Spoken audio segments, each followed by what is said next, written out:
There is De Gendt, and there is Roy. Francis de Gendt and Vacansoleil respect are the two teams there that have got up to the front of the peloton, just mixing it up with the chasers, and that keeps that gap open a little bit. 8.5 kilometers to go, 30 seconds. This is exciting. Well, De Gendt's absolutely burying himself here. He flicks the elbow for Jens Vogt to come through. Well, it looked really good for them for a while.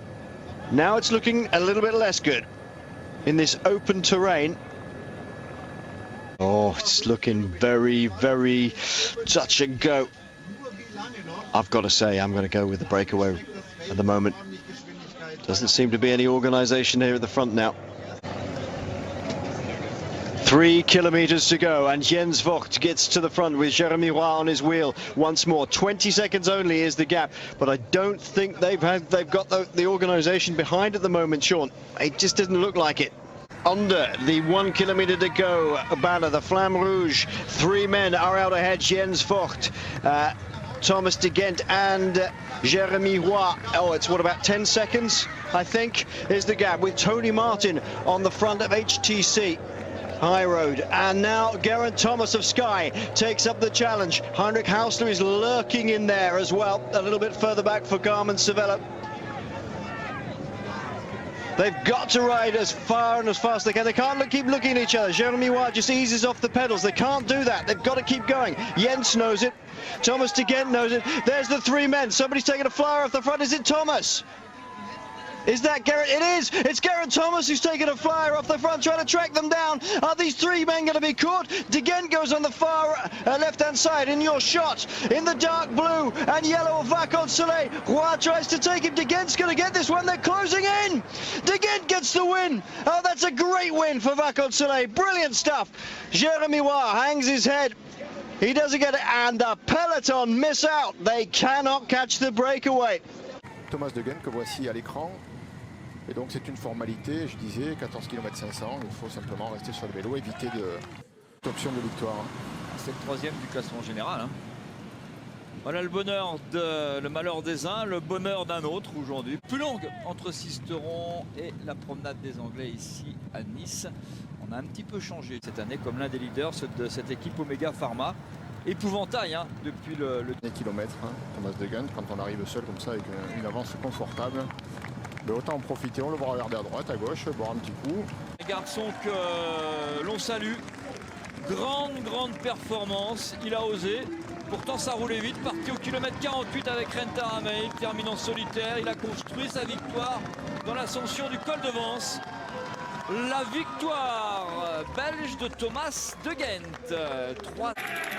And it's down now. Carrara fighting to be the next guy up here. And he's got De Gendt with him. It's a plan. It's a plan. Thomas De Gendt has launched himself off the front and is trying to do something today. And this is going to be so difficult for anybody else to follow, Sean, because if they get away here, the fans are closing around them. They can't see how far they've got up the road. They don't know what's going on. De Gendt now has a man with him. Is that, I think that is Scarponi who's with him now.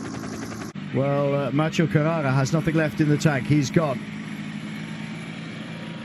As Izagirre was the other rider with the chasing group. Amador, there we are. Izagirre, Tanel Kanga, De Gendt, Kudigo. De Gendt is the best placed man in this chasing group behind Oliver Zorg.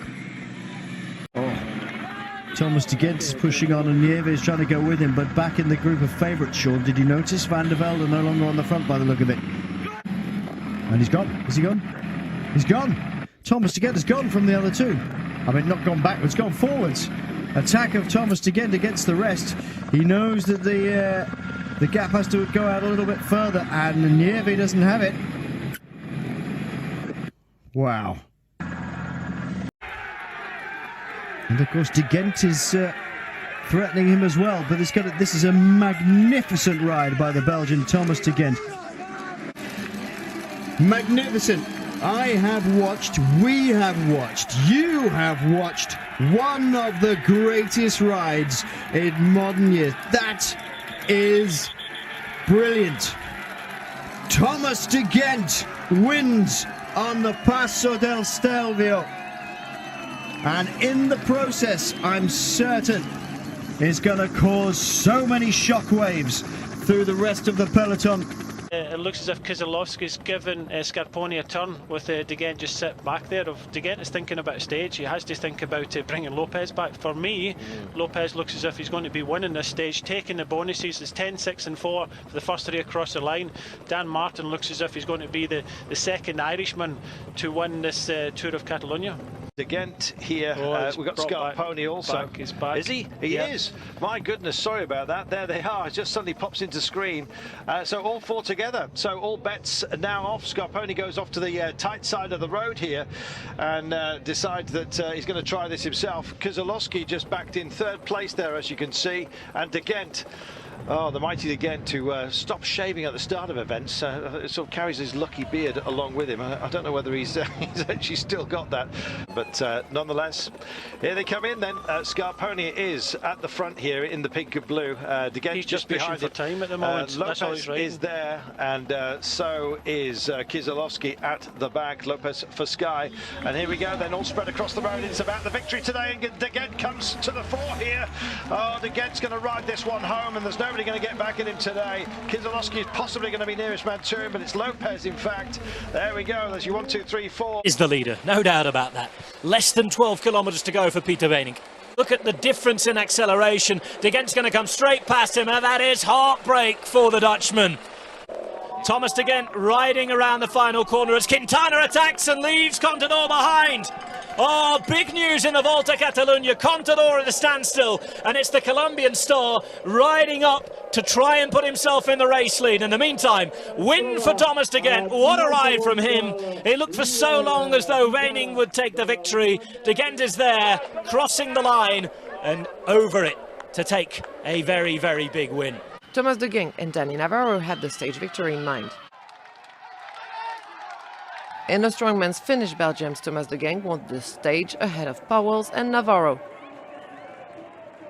Behind, 7 riders tried to break away right from the start. Amongst them the Frenchmen Axel Domont and Romain Sicard, and a specialist of long-haul breakaways, the Belgian Thomas De Gendt. The Belgian proves his good shape by passing the 6 first ascents in the lead and taking the polka dot jersey. When it gets to the final run around Saint-Etienne, the escapees have a lead of 4 minutes. The duo doesn't last, as the Belgian from Lotto Soudal leaves the Frenchman behind on the next passage of the same ascent. The road is open for De Gendt's first stage victory on the Dauphiné, and he serenely takes the win at the center of Congress.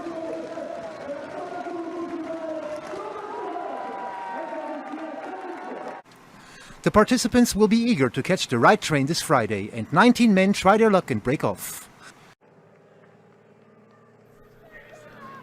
But Romain Bardet also has hopes for the stage win, and he catches up to the Spaniard with Nicolas Roche and Rui Costa. The 4 believe in a stage victory, but they are soon joined by more men, and 9 riders go for the final sprint. And there it's Thomas De Gendt who will suffer no competition. It's the 3rd victory on a Grand Tour for the Belgian. And then a very aggressive start, and the eventual winner there, taking the early intermediate time burners from Mas and Torres. That was going to be the breakaway of the day. Thomas De Gendt, always the class of the break, sharing it with Pablo Torres from Burgos BH, and indeed Clément Chevrier from AG Tour Le Mondial, who were early dispatched from that group. I say early, but it came reasonably late. It was all about 3, and then it was about 1. Thomas De Gendt had sort of backed into his fellow breakers. 2 remained, Mas from Caja Rural and indeed Vizcarra from Euskadi Murias. But once this man got under the kilometre, another few metres and it dropped down, it was going to be his. But what a ride it was. Absolutely stunning. Sky working for Egan Bernal, by the way. They were trying to tee up the young Colombian, but everyone, I'm afraid, was a stake that this man just enjoyed. He knocked one in this mountain, didn't he? Owned it. Absolutely brilliant. Just 2 left now. Victor Campenaerts left behind as we hit the hill. This is an unclassified climb. And how's this going to play out? You have to think for these 2 guys, the only option is to remain together. What's happening here? Thomas De Gendt looking stronger than him. And Thomas De Gendt, who's had and been able to save energy as Campenaerts has piled on the pressure early in the day, is making his move 26 kilometres out. A stage win in the Tour de Romandie after 4 hours, 3 minutes of hectic hard riding. His team planned it perfectly, and that is the break with him to do the hard work. But Thomas De Gendt has finished it off with style. The breakaway man par excellence wins in Romandie. It's stage 2 to Thomas De Gendt. Yeah, they were riding for him, weren't they? But he's been dropped. Those two Italians working together. De Gendt, though, still on his own. And what's his advantage? Last time we saw it was around about 20 seconds to the Pinot-Alaphilippe pairing. They haven't got to Thomas De Gendt. They have not got to Thomas De Gendt, David. It's worth noting. He's still got almost 20 seconds. And he isn't going to relent. He hasn't got this far just to throw in the towel. Thomas De Gendt. What a ride from De Gendt. 22 seconds now. Continuing to stretch out his advantage over two of the best riders in the peloton. He glances behind, he's barely broken sweat, Thomas De Gendt, or at least that's what he looks like, but he must be empty inside. Well, even if they don't catch De Gendt, and I don't think they're going to catch him, he's got less than 600 metres to go. He's starting to smile, or is that grimace? A bit of both, perhaps. Thomas De Gendt sees the two Frenchmen coming at him. He cannot afford to relent just yet, but he will do fairly soon. Thibaut Pinot hasn't got much left to give, and Julian Alaphilippe, I think, is just waiting to pick him off and to sprint to second place and back into the yellow jersey. But as for this man, well, the last time he rode to victory, it was at the top of Mont Ventoux. He only knows one way of winning, and that's on his own, in style, with great panache. He's been the man who has activated and animated the race in the benefits of Tim Bellens in the polka dot jersey, but now he's raced for himself, and Thomas De Gendt, one of the World Tour's most favoured sons, one of the most popular racers in the world, clutches his hands to his mouth in disbelief. He has done it. His best win to date. Thomas De Gendt wins into Saint-Etienne. Thibaut Pinot crosses the line in second place. Julian Alaphilippe settles for third, picks up another time bonus.